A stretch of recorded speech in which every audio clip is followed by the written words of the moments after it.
Hello, hello, my friends. Another dedicated candle review for you today. We're going to be talking about Caramel Sundays Blueberry Lemon Crumble. Now, at the time that I am filming this video, I don't know if this fragrance will be making a return. I know that it was not in the May restock that just happened this last weekend, but I don't know yet if this one is going to return for their June restock. June will be their last restock for summer fragrances. And this fragrance to me is definitely one of their more summery type of scents. So, like I said, at the time that I'm filming this, I don't know if it's going to come back, but I figured that while I have it in my collection, it would be a good idea to go ahead and document my thoughts on this candle. So, I do want to first and foremost apologize for the glare that is coming off right here. Right now, my kids are out of school for summer, so I'm kind of relegated to doing a lot of these post-burn reviews outside on my back table. So I apologize. It's just the time of day where the sun is just reflecting off of there. But you can see that this is one of their 2-wick vessels.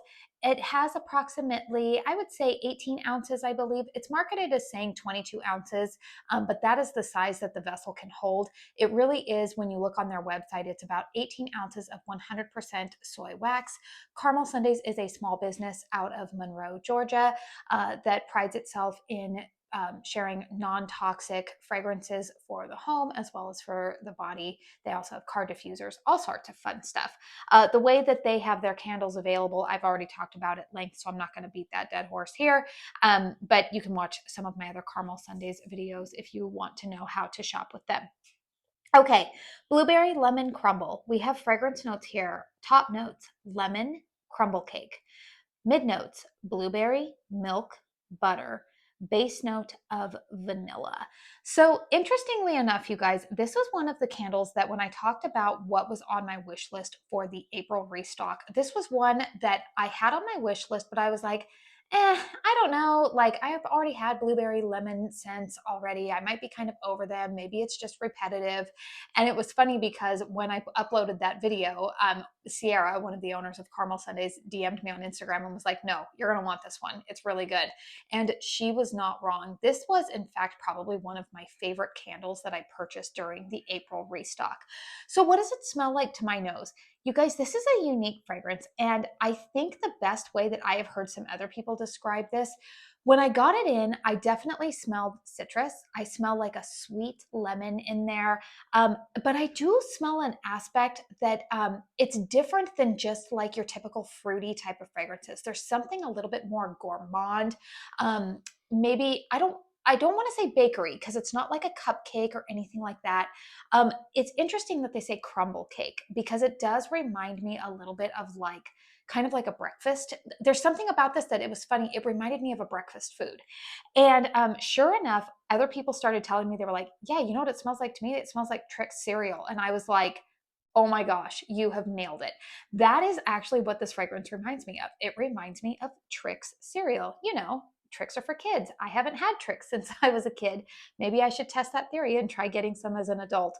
Honestly, you guys, I haven't bought that cereal. My kids would probably love it, but I'm one of those moms where like I'm I'm middle of the road, crunchy. I would say my kids, I don't really feed them a lot of super highly processed sugary foods, and I'm really particular about dye in my kids' food. So, I'll let them have it at like a party or something. I'm not that no fun, but on the whole, like in their regular diets, I typically try to keep that out of our house. But anyways, that's probably why I haven't had Trix cereal in a while. But this fragrance reminds me of that.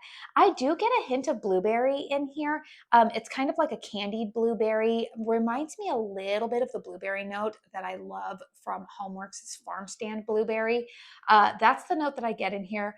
Milk, butter, vanilla. Again, those types of things lend a little bit of like density to this candle. And I think that that's why, again, I think that I affiliate this fragrance more so with like a breakfast type, like a summer breakfast food.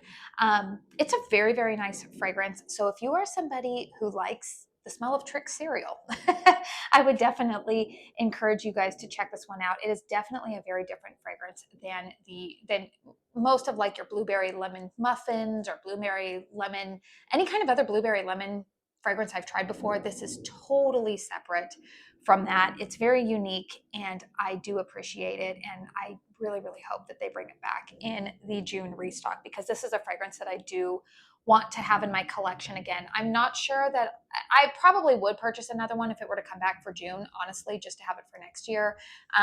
But yeah, I really, really like the fragrance. Let's go ahead and talk about the performance of it. So as you can see, this is a nice clean burn we've got going on here. This candle has actually been lit for, goodness, almost 5 hours now. I've had it burning a little bit longer. But again, with these soy wax formulas, the wax itself tends to burn pretty cleanly. You can burn it for longer periods of time. The only thing that I will find sometimes when I let these candles burn for super, super lengthy times, especially as the wax starts to dissipate and gets further down towards the bottom, like right around here, I will notice that the wicks might soot a little bit more, and then you'll catch some soot around the rim. But this one's burning very cleanly for me, and I'm still, even though this has been burning for almost 5 hours, I am not seeing puffs of soot coming up off of the wicks. The wicks do have a little bit of carbon residue going on there. I do tend to trim that off right before relighting all of my candles, but performing quite well for me. The flames are not overly aggressive. Strength and throw on this candle. So this one, interestingly enough, for it being a 2-wick, this one started out very solid for me. In fact, the first day that I lit this, it was a solid 8.5 in terms of strength and throw, and it started to perform like almost instantaneously. Like within 15 minutes, I was able to smell it, which is honestly a little bit unusual with caramel sundaes candles, particularly, and I would say just in general, soy wax candles tend to be that way for me. I experience that oftentimes with Kringle as well, which I feel like if you're going to compare wax formulas, Kringle and caramel sundaes are kind of like apples to apples. So I found that a little bit interesting. Strength and throw was really good on that first burn. Second and third burns, I did notice a little bit of a decrease in terms of the strength and throw on it. Even now, I would say that the strength and throw of this candle is probably, I'm going to give it probably between like a 6.5, 7 for me. It's not as strong as it was in the beginning. If I burn it out in the open concept, can I smell it? Absolutely. If you're going to burn this in like a more closed concept area, you would definitely notice it. Like this morning, I was burning it in my bedroom and it definitely fills up that space. It throws outside of my bedroom door. So that way, like when I'm walking in from another entry point in my home, I can smell it. So it's definitely a detectable scent, but I do find that now when I'm burning it out in the living room, I don't find it projecting as far as I feel like I did on the first burn. Again, sometimes that is a quirk of soy wax. I find that some burns, it can be super, super strong, and other burns, not that it's non-existent, because it's not. It's still definitely a noticeable fragrance. But yeah, it's performing quite well enough for me. If they were to bring this in a 4-wick, I would definitely purchase it. That tends to be my preferred format with a lot of caramel sundaes candles moving forward. I do find that on occasion, some of these 2-wicks perform really, really well for me. In fact, the strongest performing caramel sundaes candle that I've ever had was a 2-wick. It was that butter truffle cookie. That thing was like a 10 and it was a 2-wick. But in general, I would say that like some of these more fruit-based, vanilla-based, maybe even like coconut-based type of fragrances, if you have more of an open concept style of home, you're probably going to want the 4-wicks. The 2-wicks, though, are nice. They kind of are complementary fragrances. And so for me right now, what I have been doing is I will interchange. Sometimes I will burn this fragrance in my living room. It does well enough in there, but if I want to smell it a little bit more and like have a little bit more oomph to it, what I will do is I will burn it in one of my bedrooms. And so this morning, the combo that I've been having going, I've actually been burning the Kringle Lemon Sugar Marshmallow out in my living room. That's a strong fragrance. That was like my anchor fragrance. Burned this one in the bedroom, and then on the other side of the house in another bedroom, I have Kringle's Jelly Donut going in. My house is just a lovely, fruity gourmand heaven this morning. So overall, you guys, I do recommend this candle. It does get 2 thumbs up from me. I have had very good performance from me. It would be a repurchase. So again, if they happen to be bringing it back in the June restock, or maybe they bring it back in 2026, I would definitely be on board with that. Let me know in the comment section down below if you have purchased this candle, what your burn experience has been with it. Let me know, were you guys able to shop the Caramel Sundays drop this last weekend? Let me know if you got anything exciting. Again, I'm doing a little bit of pre-filming, so yeah, it's always fun to shop the drop. So anyways, you guys, please hit thumbs up if you found this review helpful. Consider subscribing to my channel if you are new. I do want to say thank you so very, very much for spending your time here with me today. And until my next one, I hope you all go out and have a very blessed day. Bye.